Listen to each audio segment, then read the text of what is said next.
Sejam todos muito bem-vindos. Professor Fernando com vocês, dando continuidade ao nosso curso de arquivologia. E agora nós vamos ver aqui os princípios, né? Os princípios da arquivologia, né? Os princípios que são assuntos importantíssimos para as nossas provas de concursos, né?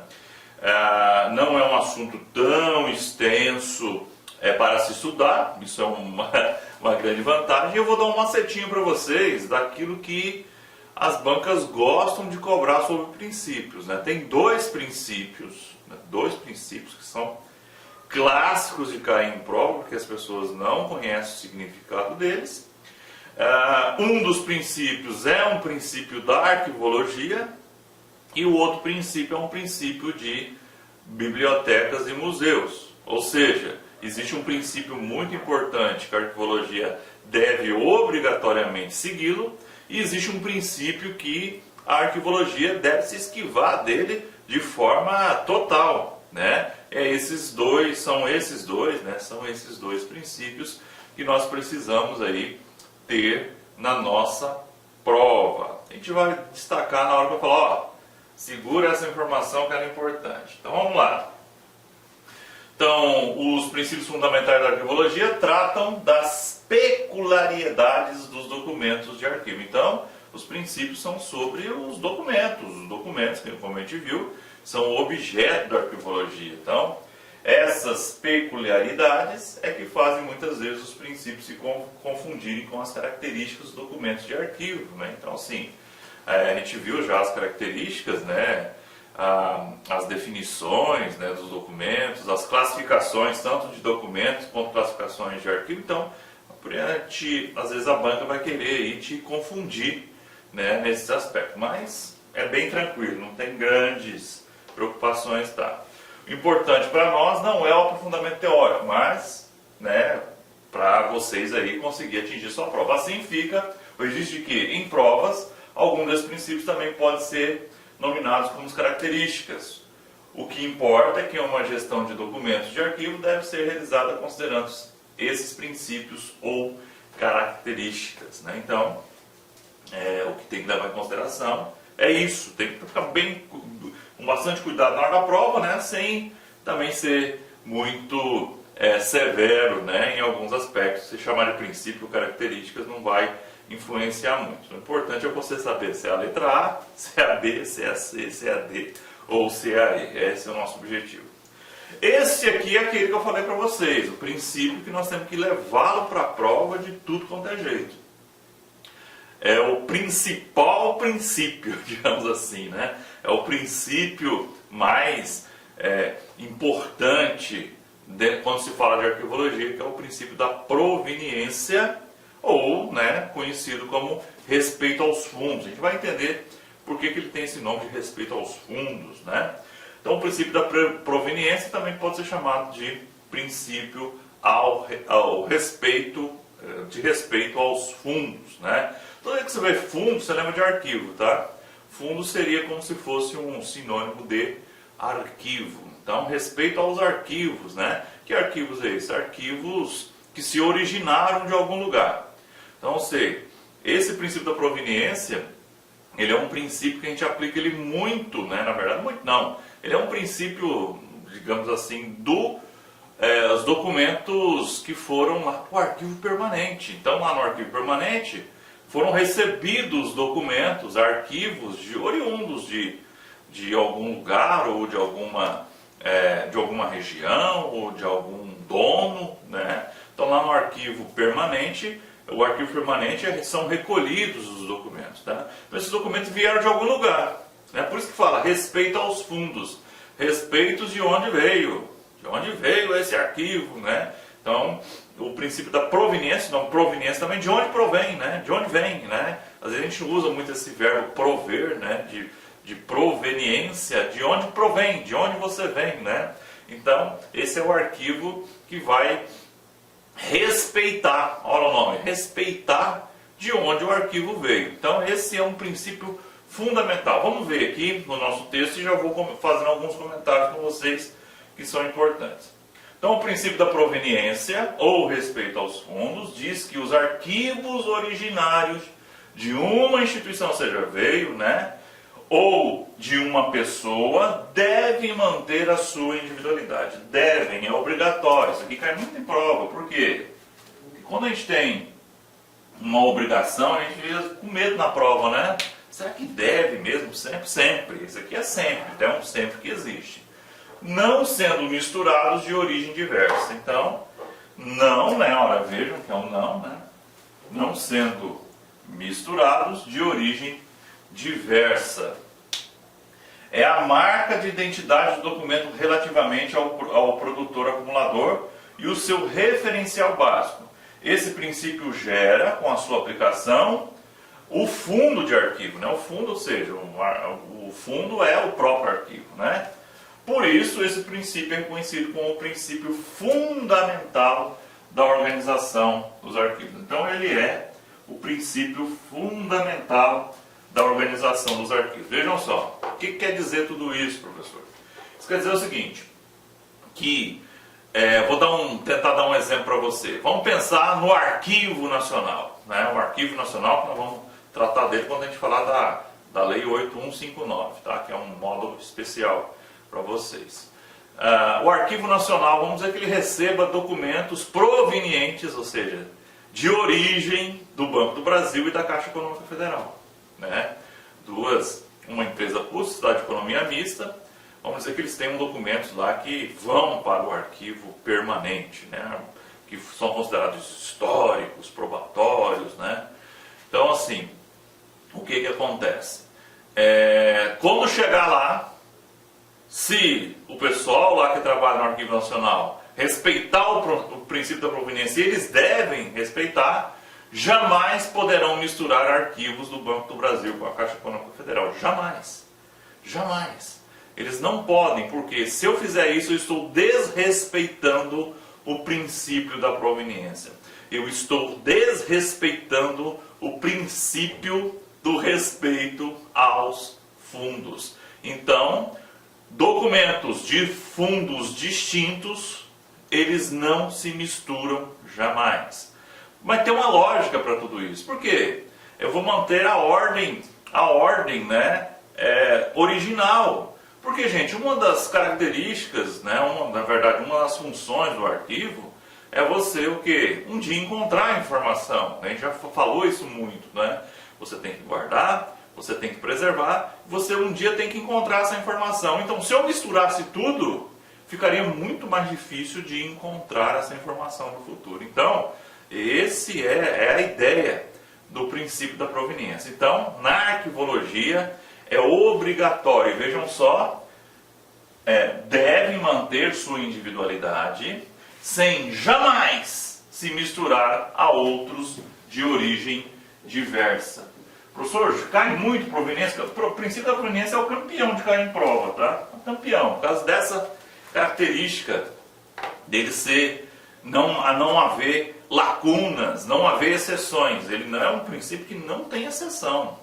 Tem que obedecê-lo e pronto. E ele é o princípio macro, ele é o principal, né? Vamos falar esse pleonasmo aqui novamente, né? É o principal princípio da arquivologia, ok?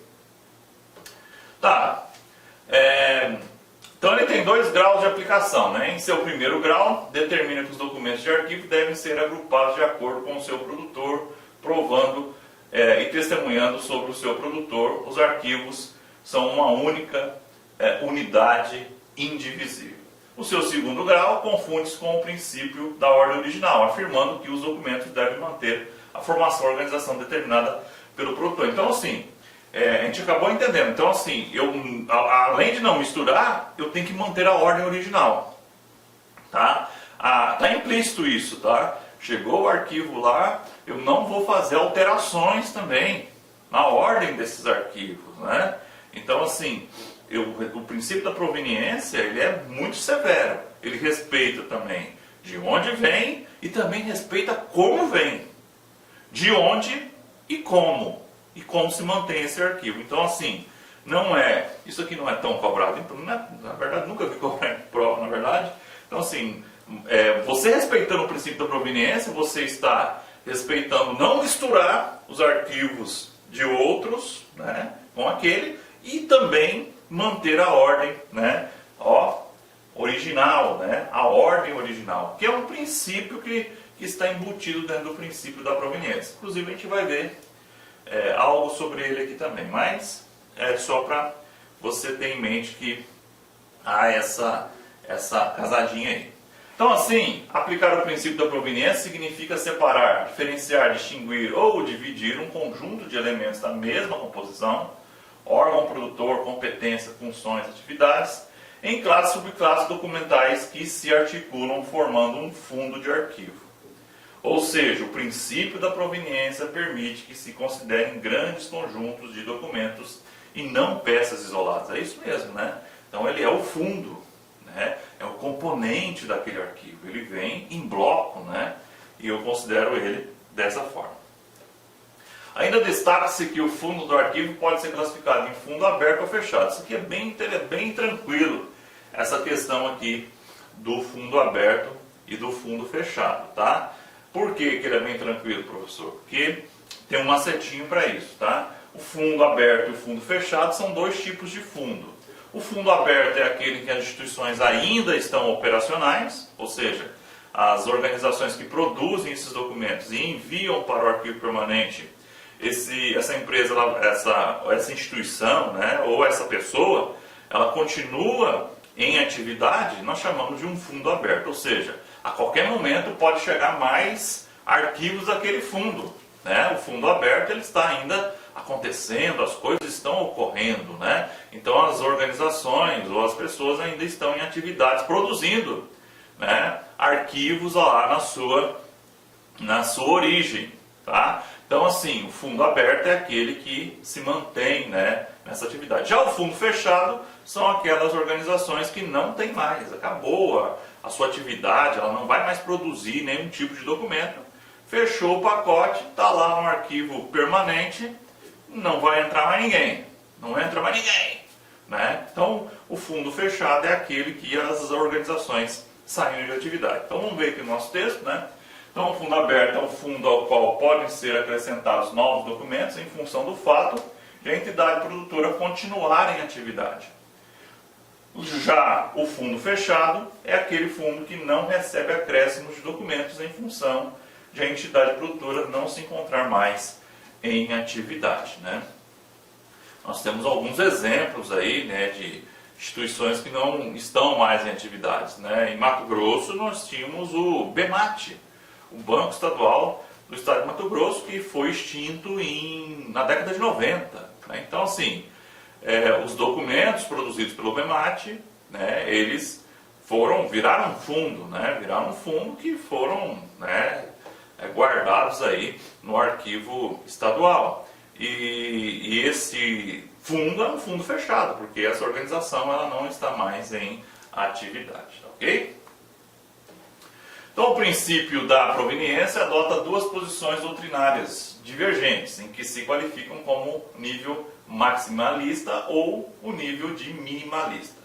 O nível maximalista define o fundo ao mais alto nível, ou seja, considerando que a verdadeira unidade de funções situa-se no topo. Assim, por exemplo, um conjunto de arquivos provenientes de todos os serviços de entidades vinculadas a um mesmo ministério formam um único fundo. Então, existe isso aqui quase não cai, tá? Mas assim, diz, pertence a um determinado ministério, é um fundo único, né? Então, existe uma ideia, né, de que é uma interpretação, na verdade, é doutrina isso aqui, né? Então, assim, uma determinada escola, né, não subdivide, né? E já existe a ideia do minimalista, que define a redução do fundo ao menor nível de célula funcional, ou seja, considera verdadeiro conjunto orgânico de arquivos resultante do trabalho de nível menor. Ou seja, o Ministério tem várias secretarias, por exemplo, né?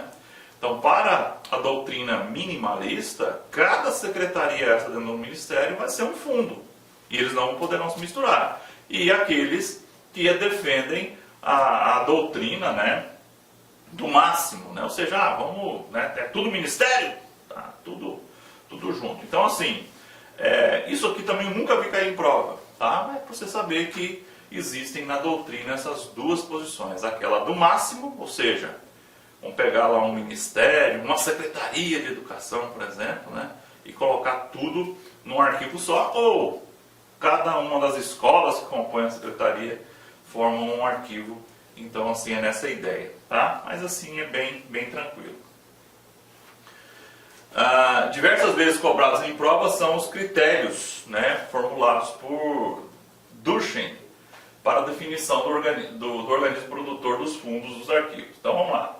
Para produzir um fundo de arquivo, no sentido atribuído ao termo pela arquivística, isto é, um conjunto indivisível de arquivos, um organismo, seja público ou privado, deve assumir denominações e existência jurídica própria resultantes de um ato, lei, decreto, resolução, né, preciso e datado. Então, sim, como que eu posso dizer? Aqui a doutrina, né, ela está dizendo assim, olha, precisa, para ter essa organização do fundo, né, tem que levar em consideração a lei, o decreto, tem que ser preciso, datado, tudo registrado, tudo bonitinho, é nesse sentido, tá? O organismo deve possuir atribuições específicas e estáveis, legitimadas por um texto dotado de valor legal ou regulamentar, ou seja, alguém tem que ter o poder para fazer aquilo, né? A posição do organismo na hierarquia administrativa deve estar definida com exatidão pelo ato que lhe deu origem, em especial sua subordinação a outro organismo de posição hierárquica mais elevada deve estar claramente estabelecido. Assim, estamos vendo isso aqui para ver um negócio um pouquinho mais completo, né? Mais completo no sentido de completude. Mas assim, o que cai na prova é você saber que o princípio da proveniência ou o princípio do respeito dos fundos é o principal princípio da arquivologia, ele obrigatoriamente deve ser seguido. Isso aí que cai muito em prova, tá? Mas vamos lá, vamos continuar, tem mais coisa aqui, né, para fechar o princípio da proveniência. O organismo deve ter um chefe responsável, em pleno gozo de poder decisório, correspondente a seu nível hierárquico, ou seja, capaz de tratar os assuntos de sua competência sem precisar submetê-los automaticamente à decisão de uma autoridade superior. Isso não significa, evidentemente, que ele deva gozar de poder de decisão em relação a todos os assuntos. Certos assuntos importantes podem ser submetidos à decisão do escalão superior da hierarquia administrativa. Entretanto, para poder produzir um fundo de arquivos que seja próprio, um organismo deve gozar de poder decisório, pelo menos no que disser respeito a determinados assuntos. A organização interna do organismo deve ser, na medida do possível, conhecida e fixada num organograma. Né? Um organograma que é o desenho organizacional. Todo mundo já deve ter visto um organograma, né? Então essas responsabilidades, né, e esses poderes, na verdade, né? Esse poder, ele tem que estar expresso no organograma, né? O que é um organograma? Temos lá os níveis, né, acima no organograma, são aqueles que mandam nos níveis abaixo, né? Esse é um assunto lá para a administração, mas só para você saber que todo esse poder desse chefe responsável ele está expresso na hierarquia, e a hierarquia é essa que é o desenho organizacional que nós chamamos de organograma, ok? Beleza, então fechamos aqui o proveniência, tá? Não se assuste muito com esse finalzinho, não tem grandes importâncias, tá? Principalmente para quando for aí concurso de nível médio, isso aqui um concurso específico para arquivista, a arquivologia, na verdade, pessoas formadas em arquivologia, ele poderia ir um pouquinho mais na frente. Mas, para você, basta saber que o princípio da proveniência é aquele princípio que a arquivologia deve segui-lo com obrigatoriedade, né? A arquivologia deve seguir. Já a gente vai ver aquele que a arquivologia deve se afastar dele totalmente, que não é o da sequência, mas já a gente vai ver ele. Territorialidade ou proveniência territorial, né? Ou seja, ele é um correlato, né, do princípio da proveniência. Mas agora a gente vai levar em consideração de onde vem, né? Bem tranquilo.